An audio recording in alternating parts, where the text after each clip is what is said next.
बिस्मिल्लाहिर्रहमानिर्रहीम, अस्सलाम वालेकुम नाज़रीन, आप देख रहे हैं 92.8 विद सादिया अफसाल। नाज़रीन, आजकल ऑब्वियसली मुल्क में इलेक्शंस को लेके बहुत बहस चल रही है। एक ख़त हमारे सामने आया था जो कि सदर साहब ने लिखा प्राइम मिनिस्टर को, और ये कहा कि आप तौहीन अदालत की कार्रवाई से बचें, और ये जो इलेक्शन कमीशन का फैसला है जिसमें उन्होंने इलेक्शंस मुलतवी किए हैं पंजाब के, उस पर आप मुतल्लिका इदारों को, ऑफिशल्स को ये अहकामात जारी करें कि उसी तारीख पर ऐलान कराएं जिसका पहले ऐलान किया गया था। लेकिन असल बात यह है कि यहाँ पर जो वज़ीर आज़म साहब की तरफ से जवाब आया है वो पूरी पीडीएम के शायद अक्कासी इस तरीके से करता है कि सदर साहब को लेके बहुत ज़्यादा पहले से ही पीडीएम की जमातों का एक मौक़िफ़ रहा, और वो ये रहा कि सदर साहब जो हैं वो एक जमात की तर्जुमानी कर रहे हैं।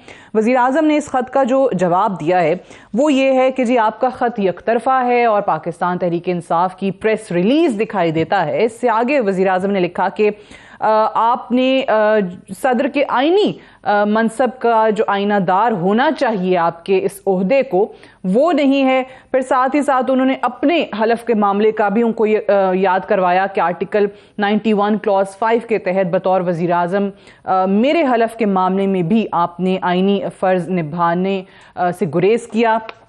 फिर क्योंकि उसमें ह्यूमन राइट्स की वायलेशंस का जिक्र किया गया था सदर साहब के ख़त में, तो वो भी प्राइम मिनिस्टर साहब ने उनको याद करवाया कि आपकी तवज्जो में ह्यूमन राइट्स वॉच की सालाना वर्ल्ड रिपोर्ट 2022 की तरफ दिलाता हूँ, और पीटीआई उस वक्त इक़्तिदार में थी और उस वक्त क्या क्या इंसानी हुकूक की खिलाफ वर्जियाँ हो रही थी। सो बहरहाल वज़ीर आज़म ने ये मुफस्सल जवाब जो है वो इनको लिखा है, 5 सफ़ात पर मुश्तमिल। इस पे भी बात करेंगे। इलेक्शंस को लेके बहुत सारी कयास आराइयाँ हैं, और इवेंचुअली ऐसे ही लगता है कि सुप्रीम कोर्ट में ही ये मामला हल होगा कि इलेक्शंस कब होते हैं, क्या इलेक्शन कमीशन का फैसला बरकरार रहता है या नहीं। लेकिन आज का प्रोग्राम जो मैं जिसका आगाज़ में करना चाहूँगी, एक तो रमज़ान मुबारक का महीना है, अवाम की जो मुश्किलात हैं उस पर ऑब्वियसली तवज्जो कम हो जाती है जब ये सियासी मामलात और अदालती मामलात हमारे सामने आते हैं। और इस वक्त भी जो पूरी हुकूमत का फोकस है मीडिया पर आकर प्रेस कॉन्फ्रेंसेस करना, वो आपको सिर्फ और सिर्फ ऐसे ही लगता है कि पाकिस्तान तहरीक इंसाफ के ख़िलाफ़, इमरान खान के ख़िलाफ़ बयानात देने तक ही है। हुकूमत इस वक्त आवाम के लिए क्या कर रही है, सबसे बड़ा इशू वो है। रमज़ान में महंगाई को कंट्रोल करने के लिए क्या हुआ, इस पे सवाल उठता है। लेकिन एक चीज़ जो बहुत ही तकलीफ दे है, वो मनाजिर बहुत ही तकलीफ दे हैं कि गुर्बत से पिसी हुई आवाम जिसको रमज़ान मुबारक के महीने में हुकूमत पाकिस्तान की तरफ से मुफ्त आटा जो है वो ऑफ़र किया जाता है।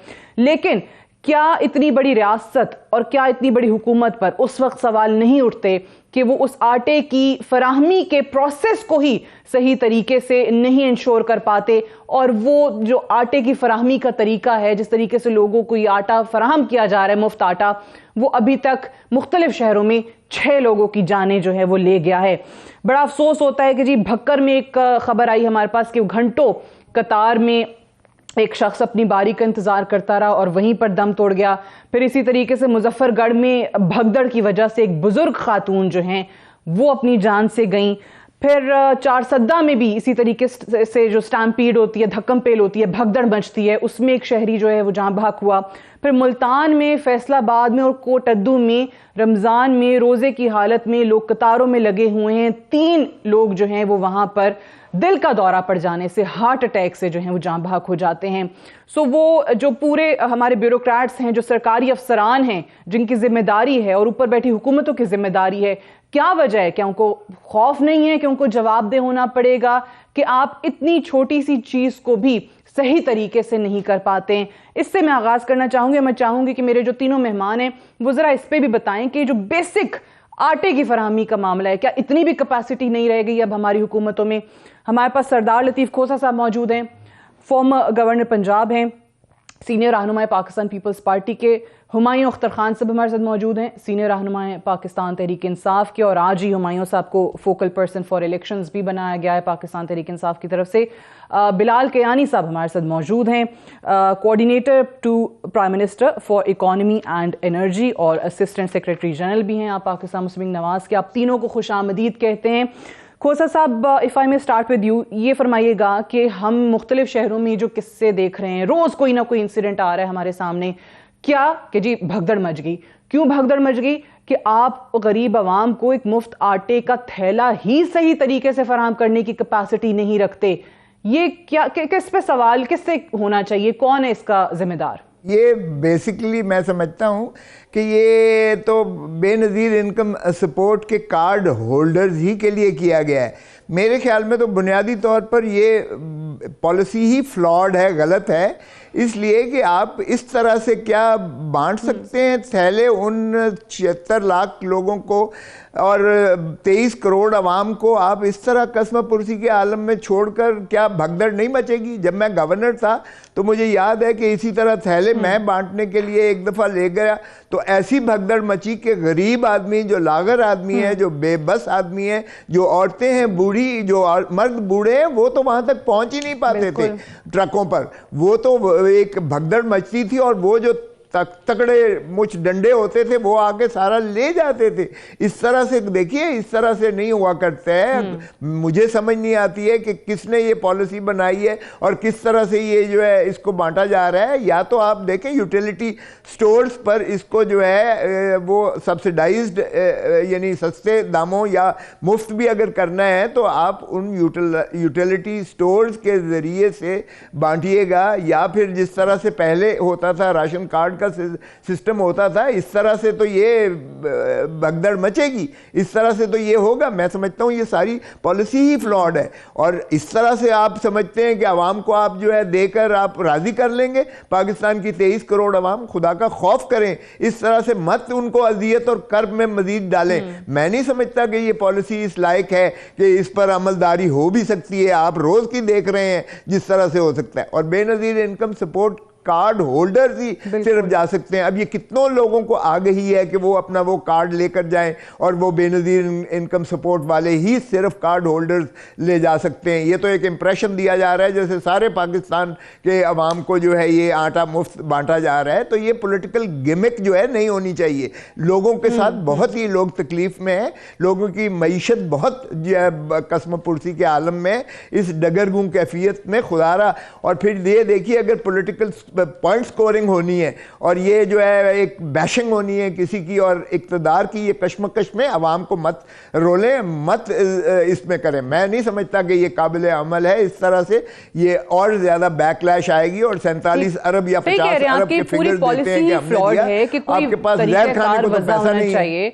अब अभी आप बिल्कुल सही कह रहे हैं, इस तरीके से आप भिखारियों को भी नहीं देते हैं। जो ट्रक्स जिस तरीके से जा रहे हैं और वहां पर आप आटे के थैले जो है फेंक रहे हैं और लोग जैसे आ रहे हैं और वो उठा के लेके जा रहे हैं, आप दुरुस्त कह रहे हैं कि वो भगदड़ तो मचनी ही है। मैं सिर्फ इतना ही कह सकती हूँ इसमें कि आप जिस तरीके से सफ़ेद पोश तबके की जो इज़्ज़त है, तकरीम है, आप वो ख़त्म करते चले जा रहे हैं। एक आम इंसान की कोई इज़्ज़त रह ही नहीं गई है जिस तरीके से हुकूमतें जो हैं वो ये राशन या आटा फराहम कर रही हैं। एक ब्रेक ले लेते हैं, ब्रेक से वापस आते हैं, डिस्कशन को यहीं से आगे बढ़ाएंगे। कुछ और ऑब्वियसली मौज़ूआत भी हैं, सियासी मामलात भी हैं, वो भी आपके सामने रखेंगे right after the short break.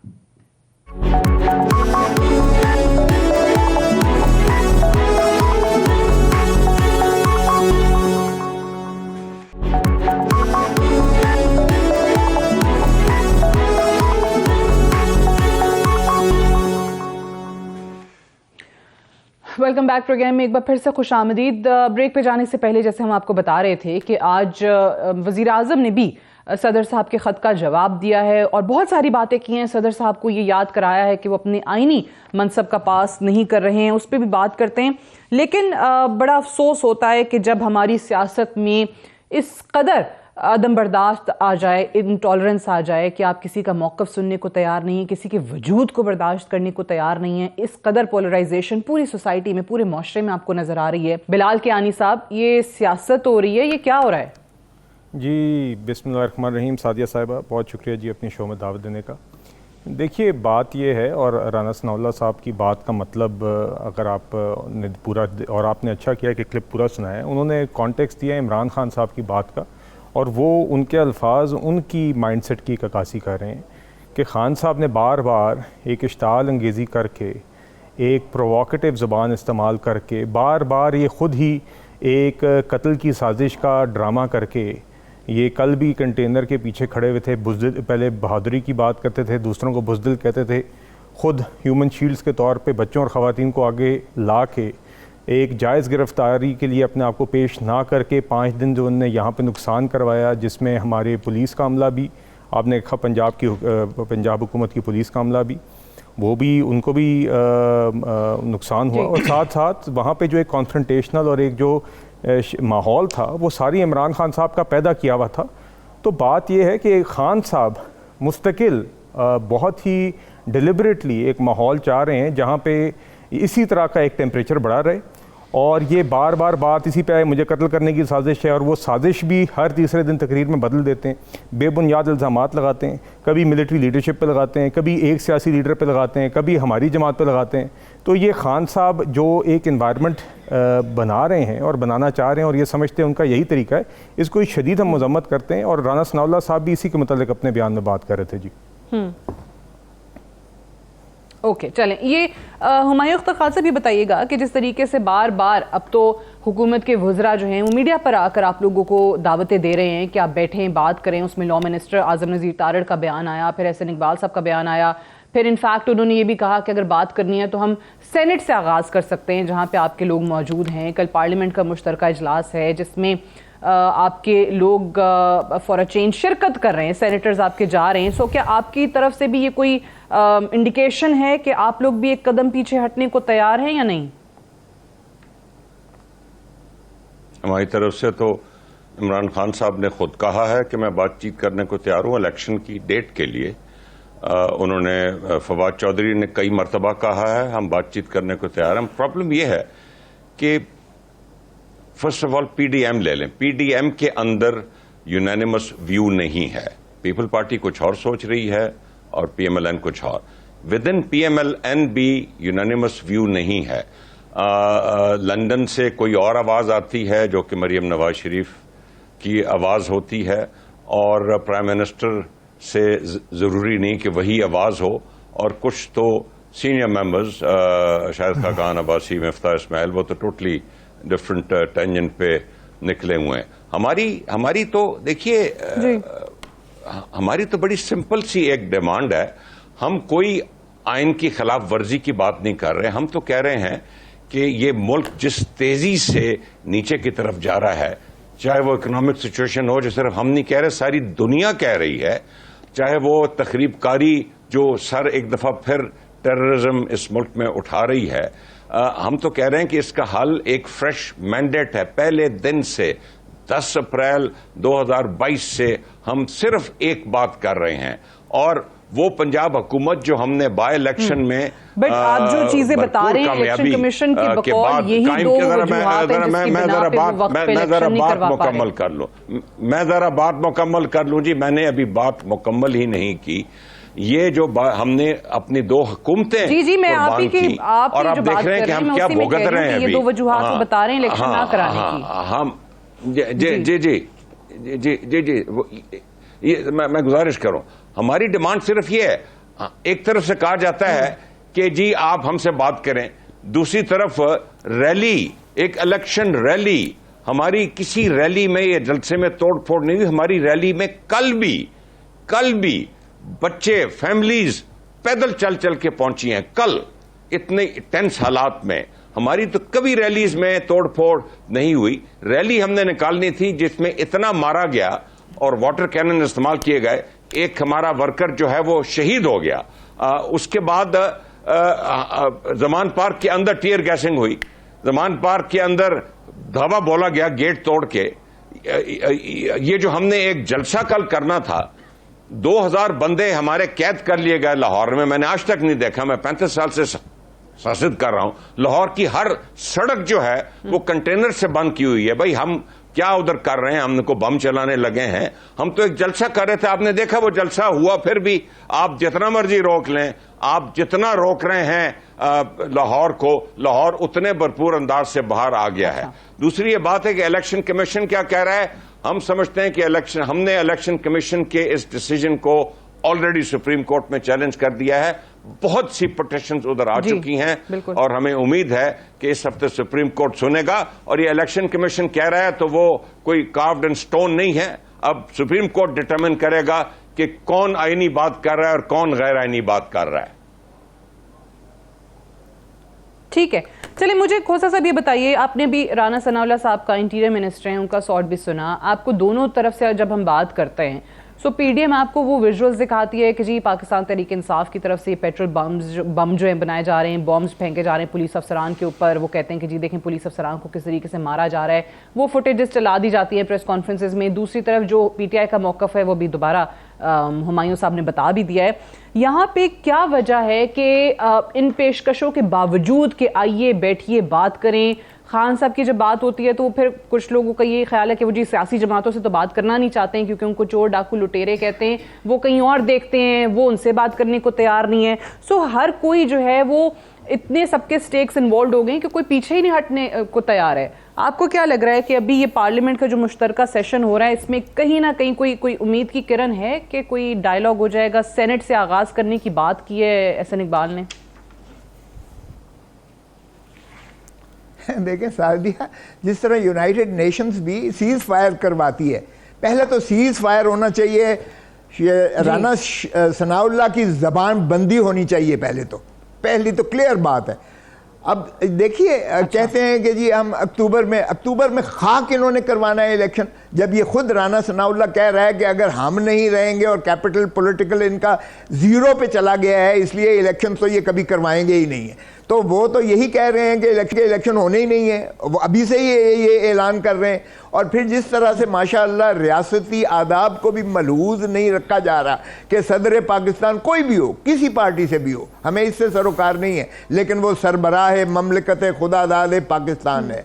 उस पर जो वजीर आजम साहब ने जो माशाअल्लाह मरासला लिखा है वो भी पढ़ने लायक है, वो भी तज़हीक है, हमारी रियासत की तज़हीक है। लेकिन बदकिस्मती ये है कि ये वतीरा है। देखें पाकिस्तान पीपल्स पार्टी ने 5 साल हुकूमत की, मैं गवर्नर होता था तो तब भी मोहतरम शहबाज शरीफ साहब कभी सदर पाकिस्तान को रिसीव करने या वजीर आजम को रिसीव करने या उनको प्रोटोकॉल देने के कायल नहीं थे, और कहते थे खंजर फाड़ के जो है पेट में से खंजर फाड़ के और लटका के और पता नहीं कौन कौन सी ज़बान इस्तेमाल करते थे। ये बदकिस्मती से हमारी मुस्लिम लीग नून का और पीडीएम का ये वतीरा रहा है कि ये रियासती आदाब को बिल्कुल धज्जियों में बखेरते हैं, हवा में बखेरते हैं। तो जब तक आप ट्रस्ट डेफिसिट है तब तक आप बदकिस्मती से नहीं है। देखिए रमज़ान शरीफ का महीना है, बरकतों का महीना है, अल्लाह ताला ने तो खोल दिए हैं, दरवाजे भी खोल दिए हैं, शैतान को बंद कर दिया है। अरे फिर किस लिए शैतान हमारे अंदर फिर दोबारा उजागर हो रहे हैं? तो बेहतर यही है। देखिए रियासत डूब रही है, किसी ने रियासत का भी सोचा है, किसी ने अवाम का भी सोचा है। बिल्डिंग मेजर्स क्या हो सकते हैं इस वक्त? कॉन्फिडेंस बिल्डिंग मेजर्स क्या लेने चाहिए? देखिए दोनों जानिब से सीज फायर होना चाहिए। मोहतरम इमरान खान साहब भी कोई अच्छी जबान इस्तेमाल नहीं करते रहे, माफ कीजिएगा, चोर डाकू से ये हाथ मिलाने को तैयार नहीं थे। बाहर क्या वो भी मुंतखब लोग थे, ये भी मुंतखब है। ऑपोजिशन के बगैर जमहूरियत नहीं होती है, नहीं है जमहूरियत, रियासत नहीं चल सकती है। सो ऑपोजिशन को और ट्रेजरी को मिल बैठ के करना पड़ेगा और हुकूमत को 2 कदम आगे आना पड़ता है। ऑपोजिशन हमेशा जो है ये तुंदो तेज बातें करती है, फायर वर्क करती है। ये हुकूमत का काम होता है कि उसको जो है ठंडा करना और उसको इकट्ठा करना, हुकूमत को ही बड़ापन दिखाना पड़ता है। लेकिन जाहिर है कि मोहतरम इमरान खान साहब अगर ऑन सेम पेज नहीं आएंगे, क्योंकि जो शुनीद में आया है कि ये जो कुछ बातें शाह महमूद कुरैशी साहब या असद उमर साहब या कैसर साहब या जो है खटक साहब करके जाते हैं, वो मोहतरम इमरान खान साहब वीटो कर देते हैं। तो पहले तो ये होना चाहिए ऑन सेम पेज, जिस तरह हुमायूं साहब कह रहे थे कि वो ऑन सेम पेज नहीं है, तो माफ कीजिएगा पीटीआई भी ऑन सेम पेज नहीं है। पीटीआई को भी चाहिए कि ये जो है मोहतरम इमरान खान साहब को पहले सॉफ्टन डाउन करें और ये आए। ये बड़ी गलत बात है, बिल्कुल कत्ल का मंसूबा बनाया है या नहीं बनाया है, लेकिन कातलाना हमला तो हुआ है, मोहतरम इमरान खान पर हुआ है कातलाना हमला,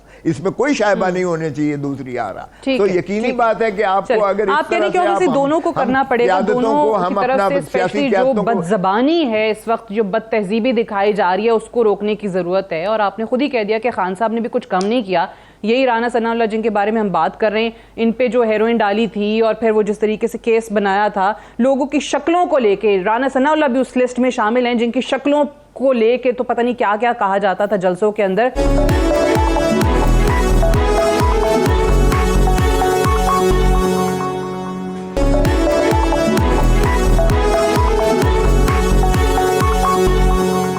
बिलाल कियानी साहब, खोसा साहब जैसे कह रहे हैं कि ऑब्वियसली हुकूमतों को दिल बड़ा करना पड़ता है, हुकूमतों को कदम आगे बढ़ाना पड़ता है। सो क्या आप लोगों की तरफ से इस चीज़ को इनिशिएट नहीं किया जा सकता? इनके सियासी कारकुनान जो गिरफ्तार हुए हैं, जैसे हुमायूं साहब ने कहा कि 2000 कारकुनान की गिरफ्तारियां हुई हैं, उनको रिहा करके।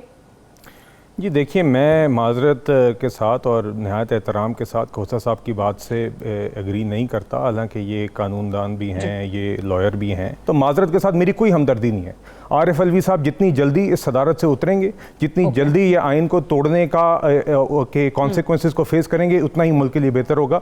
इसलिए मेरे नज़दीक यकीनी तौर पे ये जो बार बार पीटीआई के कारकुन बन के ये सदारत की कुर्सी को इस्तेमाल कर रहे हैं, इसके ऊपर इसी तरह का मुँह तोड़ जवाब मिलना चाहिए। जी, जहाँ तक मेरे ख्याल से जी आप ठीक है, दूसरी बात करी थी, हो गया कारकुनान की गिरफ्तारी का बता दीजिए। जी देखिए, देखिए जो भी कारकुनान गिरफ्तार हैं या जो भी हैं, आई एम श्योर कानून अपना रास्ता अख्तियार करेगा और वो उनको कोर्ट्स में अपना मुकदमा पेश करें, जी अपने आप को जस्टिफाई करें, तो हम करेंगे। देखिए, इन लोगों के वक्त में, इमरान खान साहब के वक्त में, इन लोगों ने जिस तरीके से पॉलिटिकल विक्टिमाइजेशन की है, जिस तरीके से पूरी बैसाखियाँ इस्तेमाल करके पूरे निज़ाम को रिग करके हमारी लीडरशिप से लेके कारकुनान को उन्होंने विक्टिमाइज़ किया, जिस तरह जेलों में डाला, जिस तरह फिर जेलों के अंदर हमारी ख़वातीन लीडरशिप के साथ जिस तरह का मरियम नवाज़ साहिबा के साथ रवैया रहा, जिस तरह का फरियाल तालपुर साहिबा के साथ रवैया रहा, ये खोसा साहब जानते हैं। तो माजरत के साथ इनके पास कोई मॉरल हाई ग्राउंड नहीं है। इसका मतलब ये नहीं है कि मैं बिल्कुल इस चीज़ को कंडोन करूँ कि कोई भी इलीगल चीज़ हो, मगर माजरत के साथ इनके पास कोई भी, आज आपने देखा फवाद चौधरी साहब ने, जो उनकी पार्टी के तर्जुमान हैं, जो एक लोटा इंसान है, जो एक मुफाद परस्त इंसान है, उसने जो आज हमारी दो ख़वातीन लीडर्स के मुतल्लिक जिस तरह की ज़ुबान इस्तेमाल की, वो इसीलिए ये ज़ुबान इस्तेमाल करते हैं क्योंकि एक वो उनकी अपनी जो परवरिश है, जो उनकी अपना जो उनका तरीक़ेकार है, जो उनकी हकीकत है, वो ज़ाहिर करता है, मगर साथ ही साथ वो ये भी ज़ाहिर करता है कि इमरान खान साहब को क्या चीज़ पसंद है। ये लोग बार बार इस तरह की इश्ताल अंगेज़ी करते हैं। मैं माजरत के साथ, आपने बात की कि हुकूमत को 2 कदम आगे बढ़ना चाहिए, PMLN ने अपोजिशन में भी बार बार कदम आगे बढ़ाया, बार बार बालाकोट जैसे इंसिडेंट में इमरान खान ने यह मुनासिब नहीं समझा कि वजारत उज़्मा पे मुसल्लत शुदा ही सही ये शख्स आगे आके अपोजिशन के साथ इंगेज करे। ये अपोजिशन लीडर के साथ हाथ मिलाने को तैयार नहीं था, या अपोजिशन के साथ एक कमरे में बैठने को तैयार नहीं था। इस बंदे की अना इसकी इतनी आगे रही है और इस बंदे ने कभी कोई माहौल बनाया ही नहीं है। तो इसलिए माजरत के साथ हमें कोई लेक्चर ना दे कि हम 2 कदम आगे बढ़ाएं। हमने हमेशा कोशिश की है कि चीजें रिजॉल्व हो, हमने हमेशा आग लगाई है। सही कह रहे हैं, और मैंने पहले भी कहा था, खोसा साहब की बात भी सही है कि दोनों तरफ से ये जो बदतहजीबी, बदजुबानी है ना, नहीं, ये इक्वलाइज ना करिए, इक्वेट ना करिए, जिसको सीज फायर का नाम दिया है खोसा साहब ने, कि ये फवाद का भी आपने हवाला दिया, बिल्कुल ऐसी ही बात है। जब इंसान के पास दलील ख़त्म हो जाए तो फिर आप गाली पे उतर आते हैं। मैं हुमायूं साहब, देखिए, ये अभी जिस तरह से बिलाल कियानी साहब ने भी हवाला दिया है कि हमने तो बार बार कहा है बैठने के लिए, आपने खान साहब की बात की थी, खान साहब एक इंटरव्यू में कहते हैं कि जी बिल्कुल इलेक्शन की तारीख दे दें तो मैं बैठने को, बात करने को तैयार हूँ। फिर अगले इंटरव्यू में कहते हैं कि जी मैं हर किसी से बात करने को तैयार हूँ। फिर उससे एक अगला इंटरव्यू देते हैं, अगले दिन उसमें कहते हैं कि जी मैं इनसे बात तो नहीं करूँगा, ये तो चोर हैं, मैं एस्टैब्लिशमेंट से बात करने को तैयार हूँ, मैं आर्मी चीफ से बात करना चाहता हूँ, लेकिन पता नहीं वो मेरे से नाराज़ हैं, वो मुझसे बात नहीं करना चाहते। क्यों खान साहब इतना कतरा रहे हैं सियासी जमातों के साथ बैठने से? सियासत एस्टैब्लिशमेंट की तरफ ही ऐसे लगता है बार बार देख रहे हैं, जहां से उनको कोई पॉजिटिव जवाब मिल नहीं रहा। ये तो आप लोगों की सोच है। इशू ये है जी, जो कि मेरा ख्याल राना सनाउल्लाह का जो आपने क्लिप दिखाया उसमें बहुत वाज़ेह हो गया है।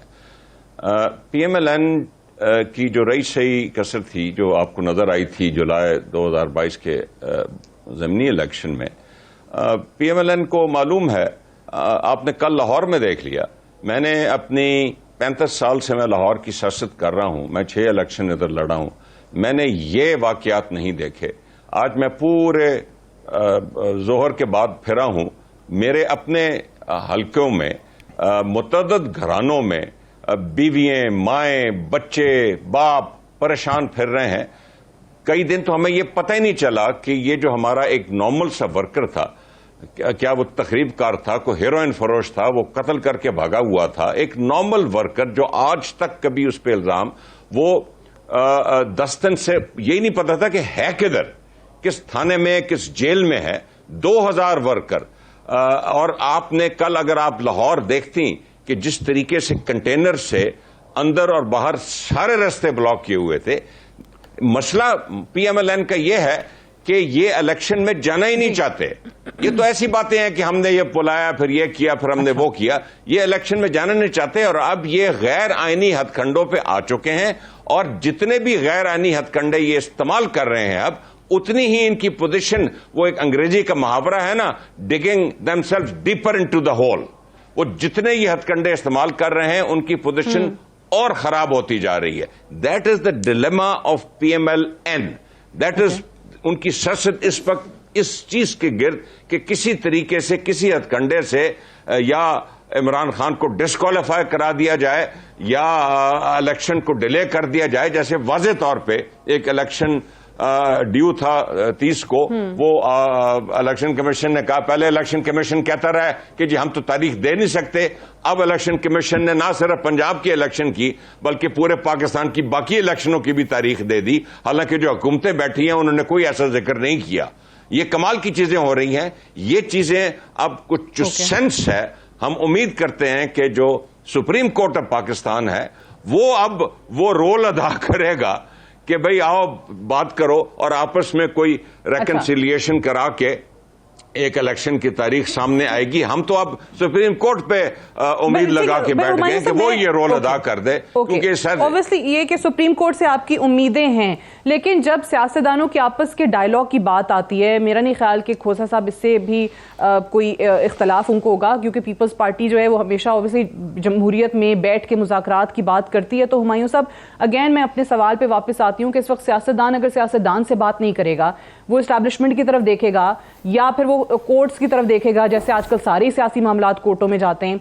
फिर दूसरी तरफ जो है वो अमरीकी साइफर का आपने जो भी आपका एक नैरेटिव था, आपने जिस तरीके से कहा कि ये इंपोर्टेड हुकूमत है, फिर उन्हीं अमरीकी ओहदेदारों से आपके शाम में जाके मुलाकातें कर रहे हो, हाउस ऑफ कॉमन्स को खत लिख रहे हैं आपके असद कैसर साहब। ओवरऑल पूरी दुनिया में आप अपने ओवरसीज पाकिस्तानीज को कह रहे हैं कैंपेन बनाएं। मुझे इससे एतराज नहीं है कि आप किस तरीके से अपनी लॉबी करते हैं। आपको नहीं लगता कि आप पाकिस्तान का एक पूरा का पूरा मुकदमा ही खराब कर रहे हैं सियासत के चक्कर में? पहले तो जरा अमेरिका का जवाब ले लें। कोई अमेरिका और पाकिस्तान दो ह्यूमन बींग्स नहीं है जिसकी कोई बड़ी इमोशनल रिलेशनशिप। ये स्टेट टू स्टेट रिलेशनशिप है। हमें एक मसला नजर आया, हम उसको पब्लिक के सामने लाए। अब इसका यह मतलब नहीं कि पीटीआई जो पाकिस्तान की एक बड़ी जमात है, मकबूल जमात है, वो सारी उम्र के लिए अमेरिका से अपना नात का काट करके खत्म कर दे। इस तरह स्टेट क्राफ्ट नहीं चलता। तो ऑब्वियसली हमने अपना पॉइंट मेक किया and we are moving on. मैं खोसा साहब ये जानना जरूर चाहूंगी कि क्या वजह हुई है कि जो अमरीकी साजिश का एक नैरेटिव था और जिस तरीके से खान साहब ने बताया कि अमरीका हमारे खिलाफ है, तो अब वहां से इनकी सपोर्ट में पैगामात आने लग गए। यानी पाकिस्तान तहरीक इंसाफ ने, आपको लगता है कि इतना मजबूत बयानिया बनाया, इतना लोगों को कन्विंस कर दिया कि अमरीका को भी अपने नैरेटिव से जो कि खान साहब के अगेंस्ट था यू टर्न लेना पड़ गया? लेकिन सादिया, ये तो खैर पीटीआई ही बताएगी। यू टर्न तो डेफिनेटली लिया, लेकिन साइफर भी एक हकीकत है। और हमने तो शुरू से ही कहा था friends not masters. Ayub Khan ने भी कहा था, भुट्टो साहब ने भी कहा था, और जाहिर है कि गुलामी हमें किसी सूरत में अमेरिका हो या कोई सुपर पावर हो कबूल नहीं है। ये तो बदकिस्मती से डिक्टेटर्स ही हैं जो करते हैं। ज़ियाउल हक ने पाकिस्तान को झोंका उनकी जंग में, मुशर्रफ ने पाकिस्तान को झोंका 9/11 में, अमेरिका की जंग में। हमारा क्या लेना देना था? 80,000 हमने इंसान आपने शहीद करवाए, पाकिस्तानी फौजियों ने अपनी जान के नजराने कुर्बानियां दी, पाकिस्तान की आवाम ने उसकी कुर्बानियां दी। हम उस जो है हमने अपना जो है अरबों रुपए जो है हमारा इंफ्रास्ट्रक्चर तबाह हुआ उसके हाल में। लेकिन देखिए ये जो है यकीनन साइफर एक था और उसने दी थी, ठीक है। जो हुआ उसके बाद हमने एक अदम एतमाद किया। सबसे बड़ी गलती इमरान खान की ये थी कि असेंबली से बाहर जाना उनका नहीं नहीं बनता था। देखें उनके एलाइज उनको छोड़ गए थे, अदम एतमाद एक आईनी तरीका था, हो गया। रानी शहीद बेनज़ीर भुट्टो को हाथ पैर बांध कर उस वक्त के चीफ जस्टिस सजाद अली शाह, उस वक्त फारूक लिगारी, उस वक्त के आर्मी चीफ एस्टैब्लिशमेंट ने हाथ पैर बांध कर हमें इलेक्शन में 17 सीटों पर लाकर खड़ा किया था। पंजाब से एक सीट नहीं थी, लेकिन रानी शहीद बेनज़ीर भुट्टो ने पार्लियामेंट का बाइकआउट नहीं किया था। लीडर ऑफ दी ऑपोजिशन बनी थी, 17 सीटों के साथ डट के उसमें असेंबली में मुकाबला किया था उन्होंने। और हम बदकिस्मती से देखिए मोहतरम इमरान खान साहब छोड़ के तो राजा रियाज को बना के आ गए और सारा कुछ अब अपने खिलाफ इस्तेमाल हो रहा है। फिर 2 असेंबलियां थी, वो भी उनसे भी देखें, जब तक आप पार्लियामान को बेतौकीद करेंगे, पार्लियामान रियासत है, रियासत अब अगर आर्टिकल 7 में उसकी तारीफ देखें तो रियासत शहीद बाबा जुल्फ़िकार अली भुट्टो ने जो कहा था ताकत का सरचश्मा अवाम है, उसने मुंज़बित किया आइन में 1973 के आर्टिकल 7 में सिर्फ अवाम ही को मुक़्तदिर किया गया है, अवाम ही को हक़ हुक्मरानी का हक है, नीचे से लेकर ऊपर तक टियर जो है, और मुंतखब नुमाइंदे अपने मुतरश्शे शुदा जो आइन है, जो ऐवान है, उनके जरिए जो है हुकूमतें बनती है। ये है रियासत, और रियासत को बेतौकीद नहीं करना चाहिए, ये अवाम को बेतौकीद करना। खान साहब की उस पार्लियामान से बाहर आना था। ठीक, खोसे साहब मुझे ब्रेक के लिए कहा जा रहा है, ले लूं, ब्रेक से वापस आएंगे तो हम डिस्कशन को यहीं से आगे बढ़ाएंगे। Stay tuned.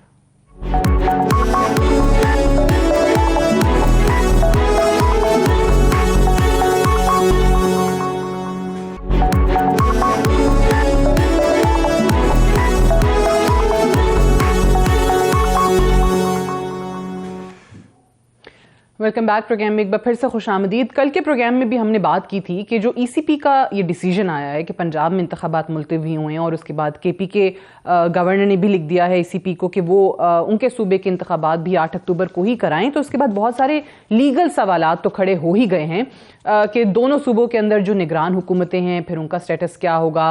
पहले ही ये बहस चल रही थी कि पूरे मुल्क में इकट्ठे इंतखाबात नहीं होंगे तो फिर कभी भी नहीं हो पाएंगे, और फिर ऑब्वियसली वर्किंग रिलेशनशिप्स क्या होगा उन जगहों पर जहां निगरान हुकूमतें हैं, या उन जगहों पर जहां पर मुंतखब किसी सियासी जमात की हुकूमत आ जाएगी। लेकिन मुझे बिलाल कियानी साहब ये बताइए कि जो तौजीहात पेश की हैं ईसीपी ने इलेक्शन को मुलतवी करने के लिए, वो बेस करती हैं आपकी वजारतों पर, जहाँ पे आपके सागदार साहब ने, फाइनेंस मिनिस्टर ने आकर टीवी पर कह दिया था कि हम नहीं करवा सकते इंतखाबात, फंड्स नहीं हैं। फिर मिनिस्ट्री ऑफ डिफेंस ने, इंटीरियर ने ये कह दिया था कि सिक्योरिटी नहीं है, एहलकार फराहम नहीं किया जा सकते। सो ईसीपी से ज़्यादा आपको नहीं लगता कि यही मौक़िफ़ जब वो सुप्रीम कोर्ट में जाएंगे, देंगे, सो आपकी हुकूमत जो है उस पर तौहीन अदालत की कार्रवाई हो सकती है? तो कंटेम्प्ट के लिए तैयार हैं फिर आप? जी देखिए सादिया साहिबा, नंबर 1 ये इलेक्शंस की डेट तय करने का फ़ैसला और इख्तियार भी इसका इलेक्शन कमीशन के पास ही है। हाँ, जो आपने बात की कि हुकूमत के जो दीगर इदारे हैं, जो की दीगर वजारतें हैं, उनसे जब इलेक्शन कमीशन इनपुट लेता है तो उन्होंने अपने एहलकार की अवेलेबिलिटी के मुतालिक, फंड्स की सिचुएशन के मुतालिक अपनी इनपुट ज़रूर दी, मगर इवेंचुअली ये इलेक्शन कमीशन का ही फ़ैसला है, और पहले भी था। और आप जानती हैं कि जब तक 30 अप्रैल की डेट कायम थी पंजाब इलेक्शंस की, तो हमारी जमात PMLN बिल्कुल इलेक्शंस की तैयारी के में मसरूफ़ थी। हम डिविजनल दौरे भी कर रहे थे, आपने हमारी एक उस स्केड्यूल के मुताबिक अपनी तैयारियां भी कर रहे थे। हमने पार्टी के टिकटों की दरख्वास्तें भी तलब कर ली थी। तो बिल्कुल हमारी पार्टी तो जी जब भी इलेक्शंस होगा उसके लिए तैयार होगी। जहाँ तक आपने बात की दूसरी कोर्ट के हवाले से, एक जो मेरे इल्म में है, एक पटिशन दायर हो गई है, और वो लेट्स सी अब सुप्रीम कोर्ट में उसकी समाअत होगी, उसमें उसके मुख्तलिफ पहलू आएंगे। जैसे कि आप जानती हैं कि जहाँ पे आइन की एक शिक ये है कि 90 रोज में इलेक्शन होने चाहिए। इसमें एक और चीज भी तो है ना, सवाल ही पैदा होता है कि ऑब्वियसली इलेक्शन कमीशन ने बताया कि उनको वजारतों की तरफ से, हुकूमतों की तरफ से क्या जवाब मिला, तो क्या वजारत ख़जाना जो ये कह रही है कि अभी फंड्स नहीं है, 8 अक्टूबर की तारीख आ गई है, वजारत ख़जाना ने ये एश्योरेंस दे दी है, गारंटी दे दी है कि जी 8 अक्टूबर को फंड्स आ जाएंगे, मुल्क की मईशत सही हो जाएगी, या मिनिस्ट्री ऑफ डिफेंस ने कह दिया, या इंटीरियर ने कह दिया कि हाँ सिक्योरिटी तब तक ठीक हो जाएगी, गारंटी दे दी है उनको? जी देखिए, जो जहाँ तक वजारत ख़जाना का मौक़िफ़ है वो सिर्फ इस हद ये नहीं है कि फ़ंड्स की अवेलेबिलिटी तक महदूद नहीं है, वो ये भी है कि डबल एक्सपेंडिचर इनकार होगा अगर आपके अभी इंतखाबात होंगे और आइंदा होंगे। मगर जैसे मैंने कहा, देखिए ये मामला अगर अब कोर्ट में जाता है तो वहाँ पे मैं एक चीज़ ज़रूर एम्फेसाइज़ करना चाहूँगा कि जिस इनिशियल फैसले के तहत ये 30 तारीख की डेट आई थी और इलेक्शन कमीशन ने स्केड्यूल अनाउंस किया था, वो आपको याद होगा वो अच्छा खासा मुतनाज़ फैसले था, जिसके अंदर जो बेंच फॉर्मेशन थी उसके ऊपर भी सवाल उठे थे। फिर जो फैसला आया उस पर भी आपको याद है वो जजेस का वो उस बेंच का मौक़िफ़ था 3-2 है। आपको पता है बहुत लोग ये जानते थे और हमारी पार्टी का आज भी मौक़िफ़ है कि वो एक्चुअली फैसला ऑपोजिट 4-3 था अगर आप दूसरे जजेस की राय लें। तो मैं ये ज़रूर एम्फेसाइज़ करना चाहूँगा कि इस दफ़ा सुप्रीम कोर्ट के ऊपर ये बात इनकम्बेंट है कि वो इंश्योर करें कि अगर ये मामला ज़ेर समात आता है तो उसमें जो बेंच है उसमें ट्रांसपेरेंसी हो, उसमें बायस नजर आए। ठीक है। अच्छा हुमायूं साहब, कल शेख रशीद ने एक बयान दिया ऑब्वियसली इसी जलसे के अंदर, और उसके बाद से सब लोग यही कह रहे हैं कि असल मामला जो है ना वो बोन ऑफ कंटेंशन ये है, असल कंसर्न पीटीआई का ये है, वरना पूरे मुल्क में एक साथ इलेक्शन हो जाए 8 अक्टूबर को कोई फर्क नहीं पड़ता है। जिस पे ऑब्वियसली बार बार मरियम साहिबा ने भी कहा कि अब क्योंकि वो लोग नहीं हैं या वो इदारे नहीं हैं जिनकी तरफ से आप चाहते हैं कि सिलेक्शन फिर से हो जाए। शेख रशीद ने कहा कि जी 8 अक्टूबर को ये लोग इसलिए इंतखाबात कराना चाहते हैं क्योंकि तब हमारा सदर भी नहीं होगा और तब ये चीफ जस्टिस भी नहीं होंगे। सो यानी सारी रिलायंस उन्होंने कहा कि यहां पे इनकी।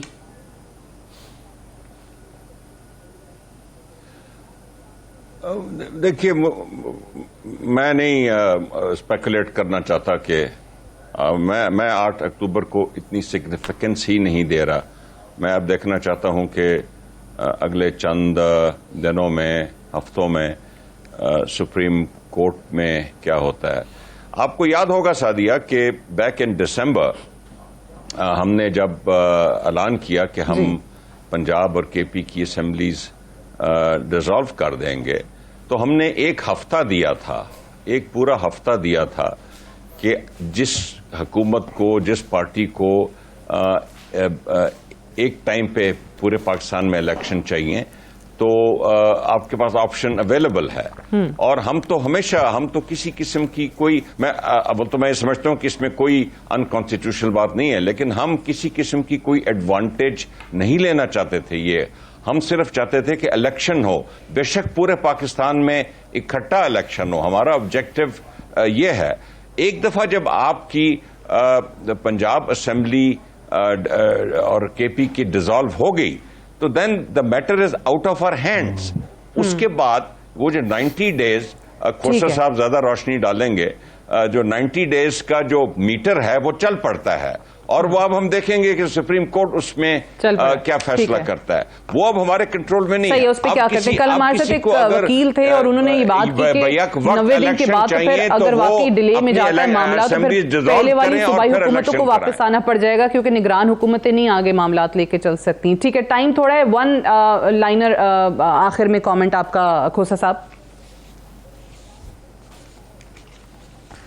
देखें सादिया, बिल्कुल गैर आईनी काम किया है जी इलेक्शन कमीशन ऑफ पाकिस्तान ने।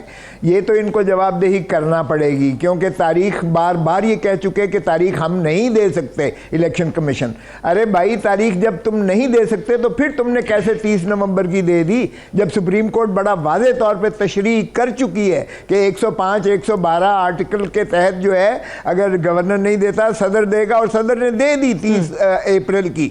और इसी तरह अगर 105 में गवर्नर देगा, इलेक्शन कमीशन तो तारीख दे ही नहीं सकती है। शेड्यूल में रद्दो बदल होता है, शेड्यूल और दे ही नहीं सकता। ठीक है, unfortunately I have run out of time. I have to wind up.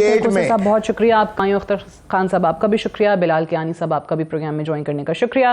That's all for tonight. इजाजत दीजिए, खुदा हाफिज।